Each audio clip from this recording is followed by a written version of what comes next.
Hello friend, welcome back to my YouTube channel. आज हम पढ़ेंगे चैप्टर 4। क्या बताती है हमें किताबें और कब्रें। तो चलो स्टार्ट करते हैं। पुस्तकालय में मेरी। पुस्तकालय में मैरी है जो उसके बारे में बताया है। जैसे ही घंटी बजी, शिक्षक ने छात्रों को अपने साथ आने को कहा। आज वे पहली बार पुस्तकालय जा रहे थे। मैरी ने देखा कि पुस्तकालय उसकी कक्षा से काफ़ी बड़ा था और वहाँ किताबों से भरे कई रैक थे। कोने में एक अलमारी थी जो मोटी मोटी किताबों से भरी थी। मैरी को एक अलमारी खोलने की कोशिश करते देख शिक्षक ने कहा, उस अलमारी में अलग अलग धर्मों से जुड़ी हुई महत्वपूर्ण किताबें हैं। क्या तुम्हें मालूम है कि हमारे पास वेदों का भी एक संग्रह है। मैरी सोचने लगी, वेद क्या है, चलो पता लगाए। दुनिया के प्राचीनतम ग्रंथों में एक। शायद तुमने वेदों के बारे में सुना होगा। वेद 4 है, ऋग्वेद, सामवेद, यजुर्वेद तथा अथर्ववेद। सबसे पुराना वेद ऋग्वेद, जिसकी रचना लगभग 3500 साल पहले हुई। ऋग्वेद में 1000 से ज़्यादा प्रार्थनाएं हैं जिन्हें सूक्त कहा गया है। सूक्त का मतलब है अच्छी तरह से बोला गया। ये विभिन्न देवी देवताओं की स्तुति में रचे गए हैं। इनमें से 3 देवता बहुत महत्वपूर्ण हैं, अग्नि, इंद्र और सोम। अग्नि आग के देवता, इंद्र युद्ध के देवता और सोम एक पौधा है जिससे एक खास पेय बनाया जाता था। वैदिक प्रार्थनाओं की रचना ऋषियों ने की थी। आचार्य विद्यार्थियों को इन्हें अक्षरों, शब्दों और वाक्यों में बांटकर सस्वर पाठ द्वारा कंठस्थ करवाते थे। अधिकांशतः सूक्तों के रचयिता सीखने और सिखाने वाले पुरुष थे। कुछ प्रार्थनाओं की रचना महिलाओं ने भी की थी। ऋग्वेद की भाषा प्राक संस्कृत या वैदिक संस्कृत कहलाती है। तुम स्कूल में जो संस्कृत पढ़ती हो उससे यह भाषा थोड़ी भिन्न है। संस्कृत और अन्य भाषाएं। संस्कृत भाषा भारोपीय, भारत और यूरोपीय भाषा परिवार का हिस्सा है। भारत की कई भाषाएं असमिया, गुजराती, हिंदी, कश्मीरी और सिंधी एशियाई भाषाएं जैसे फारसी तथा यूरोप की बहुत सी भाषाएं जैसे अंग्रेजी, फ्रांसीसी, जर्मन, यूनानी, इतालवी, स्पेनिश आदि इसी परिवार से जुड़ी हुई है। उन्हें एक भाषा परिवार इसलिए कहा जाता है क्योंकि आरंभ में उनमें कई शब्द एक जैसे थे। उदाहरण के लिए मातृ संस्कृत, माँ हिंदी और मदर अंग्रेजी शब्दों को देखो। क्या तुम्हें इनमें कोई समानता नज़र आती है? उपमहाद्वीप में दूसरे भाषा परिवारों को भी भाषाएं बोली जाती हैं। उदाहरण के लिए पूर्वोत्तर प्रदेशों में तिब्बत वर्मा परिवार की भाषाएं बोली जाती है।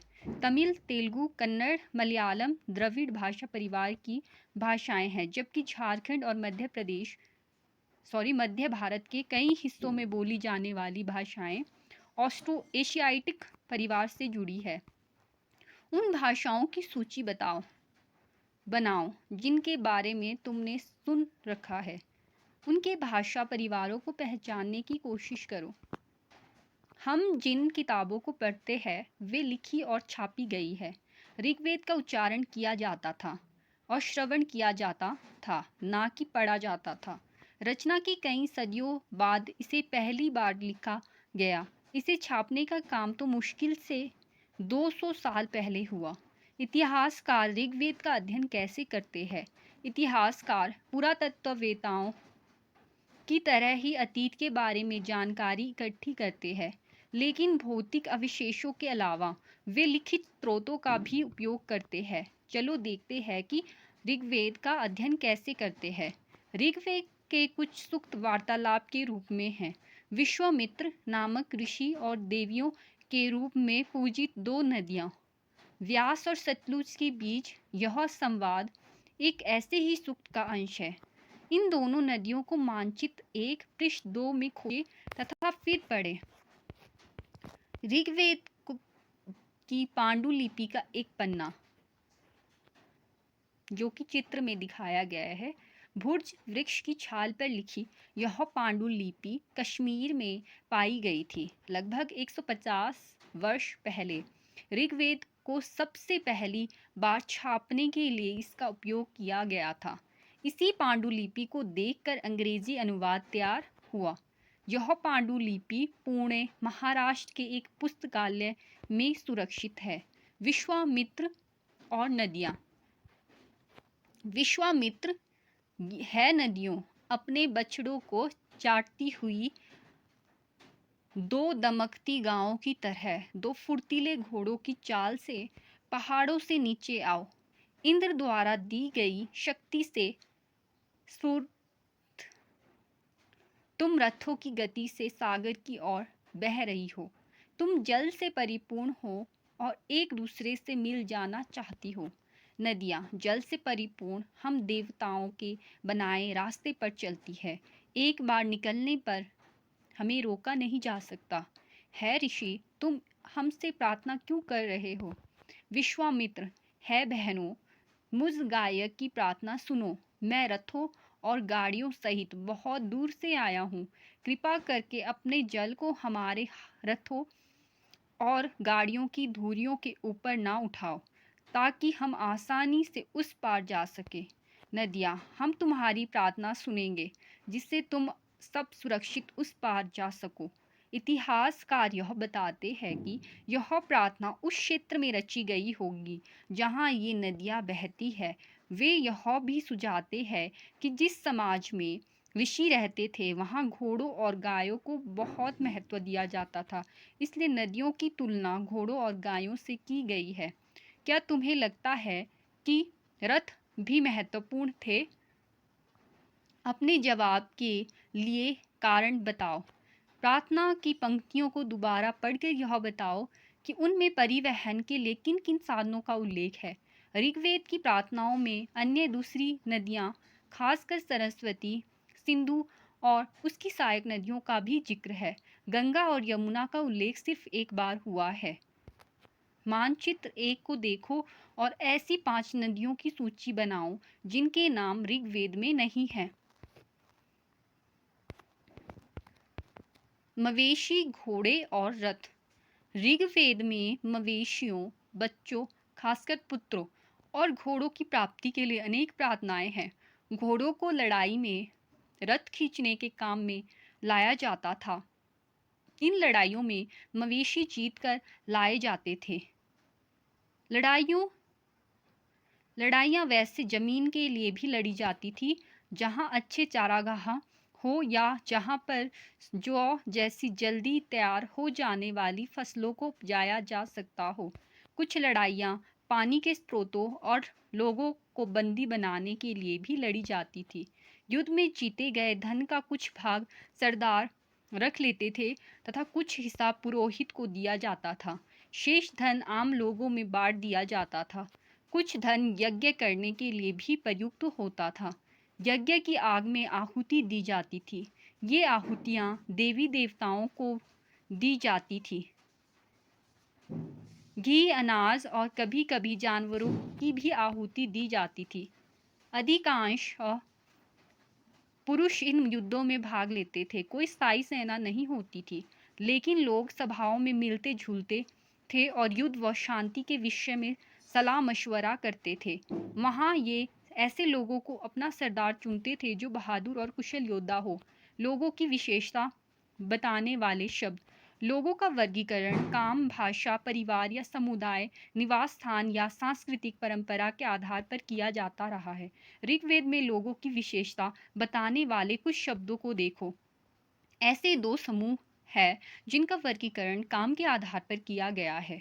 पुरोहित, जिन्हें कभी कभी ब्राह्मण कहा जाता था, तरह तरह के यज्ञ और अनुष्ठान करते थे। दूसरे लोग थे राजा।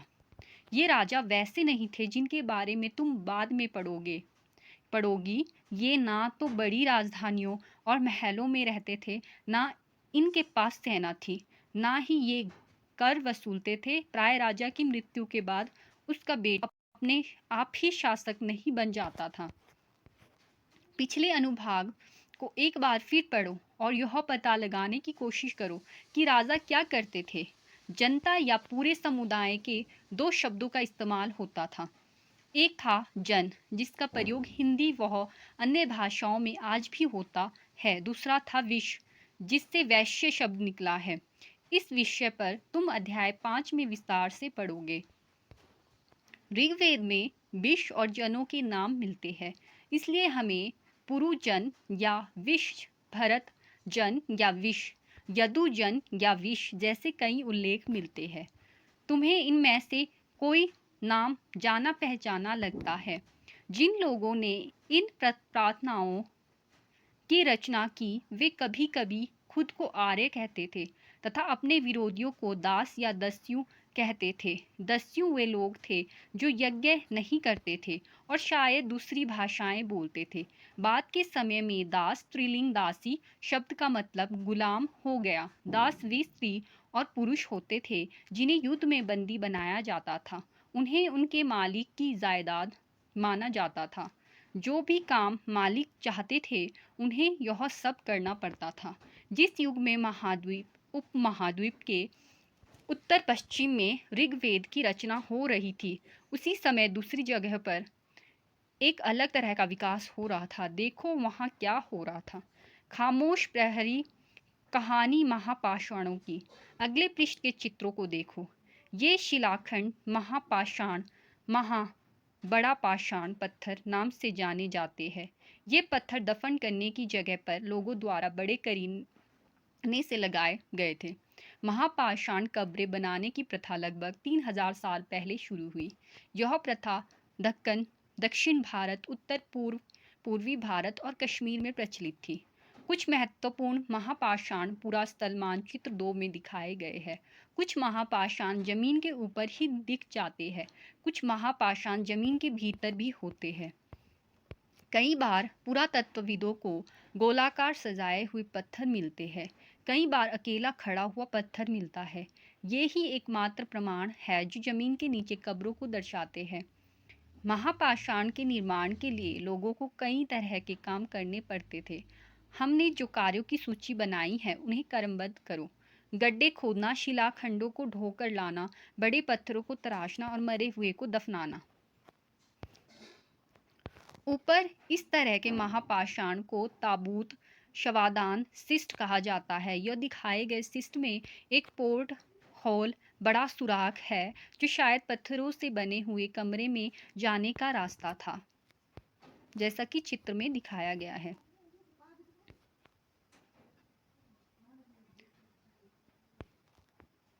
इन सब कब्रों में कुछ समानताएं हैं। सामान्यतः मृतकों को खास किस्म के मिट्टी के बर्तनों के साथ दफनाया जाता था, जिन्हें काले लाल मिट्टी के बर्तनों, ब्लैक एंड रेड वेयर के नाम से जाना जाता था। इनके साथ ही मिले लोहे के औजार, हथियार, घोड़ों के कंकाल और सामान तथा पत्थर और सोने के गहने। क्या हड़प्पा के शहरों में लोहे का प्रयोग होता था? महापाषाण कब्रों से मिले लोहे के सामान। बाईं ओर घोड़े के लिए सामान, नीचे बाईं ओर कुल्हाड़ियाँ, नीचे एक कटार।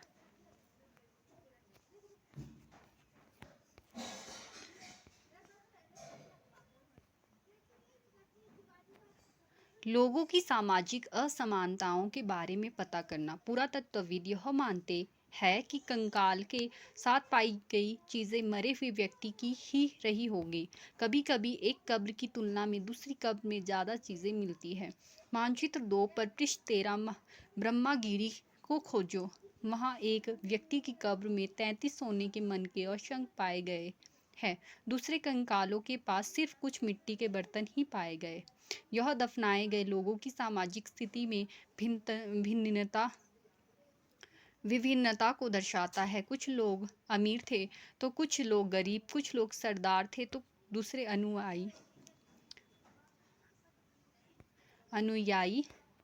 क्या कुछ कब्रगाहें खास परिवारों के लिए थी। कभी कभी महापाषाणों में एक से अधिक कंकाल मिले हैं। वे यह दर्शाते हैं कि शायद एक ही परिवार के लोगों को एक ही स्थान पर अलग अलग समय पर दफनाया गया था। बाद में मरने वाले लोगों को पोर्ट होल के रास्ते कब्रों में लाकर दफनाया जाता था। ऐसे स्थान पर गोलाकार लगाए गए पत्थर या चट्टान चिन्हों का काम करते थे, जहां लोग आवश्यकता अनुसार शवों को दफनाने दोबारा आ सकते थे। ईमान गांव के एक विशिष्ट व्यक्ति की कब्र। मानचित्र 2 में पृष्ठ 13 ईमान गांव को खोजो। यह भीमा की सहायक नदी घोड़ के किनारे एक जगह है। इस जगह पर 3600 से 2700 साल पहले लोग रहते थे। वहाँ वयस्क लोगों को प्राय गड्ढे में सीधा लिटाकर दफनाया जाता था। उनका सिर उत्तर की ओर होता था। कई बार उन्हें घर के अंदर ही दफनाया जाता था। ऐसे बर्तन जिनमें शायद खाना और पानी हो दफनाए गए शव के पास रख दिए जाते थे। एक आदमी को 5 कमरों और मकान के आंगन में 4 पैरों वाले मिट्टी के एक बड़े से संदूक में दफनाया गया था। बस्ती के बीच में बसा यह घर गांव के सबसे बड़े घरों में एक था। इस घर में एक अनाज का गोदाम भी था। शव के पैर मुड़े हुए थे। क्या तुम्हें लगता है कि यह किसी सरदार का शव था? अपने जवाब का कारण बताओ। क्या बताते हैं हमें कंकालों के अध्ययन? छोटे आकार के आधार पर एक बच्चे के कंकाल को आसानी से पहचाना जा सकता है, लेकिन एक बच्चे और बच्ची के कंकाल के बीच कोई बड़ा फर्क नहीं होता। क्या हम यह पता लगा सकते हैं कि कंकाल किसी पुरुष का था या स्त्री का? कभी कभी लोग कंकाल के साथ मिले सामानों के आधार पर इसका अंदाज़ा लगाते हैं। उदाहरण के लिए, यदि कंकाल के साथ गहने मिलते हैं तो कई बार उसे महिला का कंकाल मान लिया जाता है, लेकिन ऐसी समझ के साथ समस्याएं हैं। अक्सर पुरुष भी आभूषण पहनते थे। कंकाल का लिंग पहचानने का बेहतर तरीका उसकी स्त्रियों की जांच है। चूंकि महिलाएं बच्चों को जन्म देती है, इसलिए उनका कटी प्रदेश या कूल्हा पुरुषों से ज़्यादा बड़ा होता है। ये समझ कंकालों के आधुनिक अध्ययन पर आधारित है। आज से लगभग 2000 साल पहले चरक नाम के प्रसिद्ध वेद हुए थे। उन्होंने चिकित्सा शास्त्र पर चरक संहिता नामक की किताब लिखी। वे कहते हैं कि मनुष्य के शरीर में 360 हईस्त्रया होती है। यह आधुनिक शरीर रचना विज्ञान की 206 हईस्त्रयों से काफ़ी ज़्यादा है। संभवतः चरक ने अपनी गिनती में दांत, हईस्त्रयों के जोड़ और कार्टिलेज को जोड़कर यह संख्या बताई थी। तुम्हारे अनुसार शरीर के बारे में उन्होंने इतनी विस्तृत जानकारी कैसे इकट्ठा की होगी? इनाम गांव के लोगों के काम धंधे। इनाम गांव में पुरातत्वविदों को गेहूं, जौ, चावल, दाल, बाजरा, मटर और तिल के बीज मिले हैं। कई जानवरों की हड्डियां भी मिली हैं। कई हड्डियों पर काटने के निशान से यह अंदाज़ा होता है कि लोग इन्हें खाते होंगे। गाय, बैल, भैंस, बकरी, भेड़, कुत्ता, घोड़ा, गधा, सूअर, सांभर, चितकबरा, हिरण, कृष्ण मृग, खरा, नेवला, चिड़िया, घड़ियाल, कछुआ, केकड़ा और मछली की हड्डियां भी पाई गई है। ऐसे साक्ष्य मिले हैं कि बेर, आंवला, जामुन, खजूर, कई तरह की रस भरियां एकत्र की जाती थी। इस प्रमाण के आधार पर इनाम गांव में लोगों के काम धंधों की एक सूची बनाओ। अन्यत्र एटलस में चीन को देखो। लगभग 3500 साल पहले हम यहाँ की लेखन कला के सबसे पुराने उदाहरण पाते हैं। यह जानवरों की हड्डियों पर लिखा गया था। इन्हें भविष्यवाणी करने वाली हड्डियां कहा जाता है, क्योंकि यह मान्यता थी कि ये भविष्य बताती है। राजा लोग लिपिकारों से इन हड्डियों पर सवाल लिखवाते थे। क्या वे युद्ध जीतेंगे? क्या फसलें अच्छी होगी? क्या उन्हें पुत्र होंगे? फिर इन हड्डियों को आग में डाल दिया जाता था, जहां इनमें गर्मी से चटक कर दरारें पड़ जाती थी। भविष्यवक्ता इन दरारों को बड़े ध्यान से देखकर भविष्यवाणी करने की कोशिश करते थे। जैसा शायद तुम भी सोच रही होगी, ये भविष्यवक्ता कभी कभी गलती भी करते थे। ये राजा शहरों में महल बनाकर रहते थे।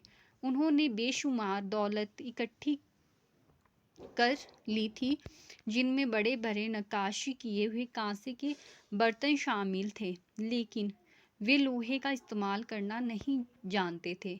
ऋग्वेद के राजा और इन राजाओं के बीच कोई एक फर्क बताओ। कल्पना करो, तुम 3000 वर्ष पहले के इनाम गांव में रहती हो। पिछली रात सरदार की मृत्यु हो गई। आज तुम्हारे माता पिता दफन की तैयारी कर रहे हैं। यह बताते हुए सारे दृश्य का वर्णन करो कि अंतिम संस्कार के लिए कैसे भोजन तैयार किया जा रहा है। तुम्हें क्या लगता है, खाने में क्या दिया जाएगा? कुछ महत्वपूर्ण तिथियां। वेदों की रचना का प्रारंभ लगभग 3500 साल पहले हुआ है। महापाषाणों के निर्माण की शुरुआत लगभग 3000 साल पहले हुई है। इनाम गांव में कृषकों का निवास 3600 से 2700 साल पहले, और चरक लगभग 2000 साल पहले। Thank you for watching. अगर मेरे द्वारा दी गई इन्फॉर्मेशन आपको महत्वपूर्ण लगती है तो मेरे चैनल को लाइक, शेयर और सब्सक्राइब कर लें।